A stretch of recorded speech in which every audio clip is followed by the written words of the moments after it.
Hello everyone, welcome back to the channel. Hope you are doing well and fine, and in today's video I'll be showing you RX prescriptions drug savings cards, how to use. So without wasting any time, let's just jump right on the video and make sure to watch this video till the end and follow the steps as well.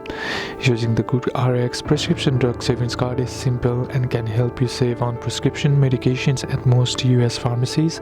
So here's a step-by-step guide. So for the first step is to obtain the GoodRx savings card. You can simply head over to your browser and then on the search bar simply type in GoodRx prescription drug savings card.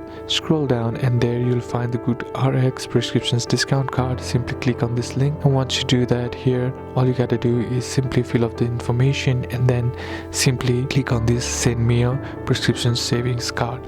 Now once you are done with that, what you need to do is look at the best prices. Use the GoodRx app or website to search for your medication. Select your preferred pharmacy and check the price using the card.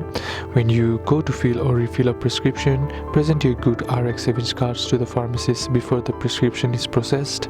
The pharmacist will enter the card information, BNPCN group and member ID into the system to apply the discount. After applying the GoodRx discount, you will pay the lower price shown through the card. GoodRx price usually cannot be combined with insurance, so choose the option that gives you best price.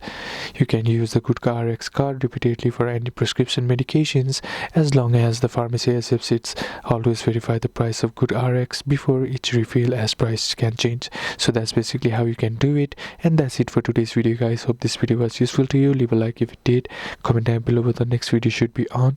Consider subbing to the channel. Thanks for watching. Bye bye.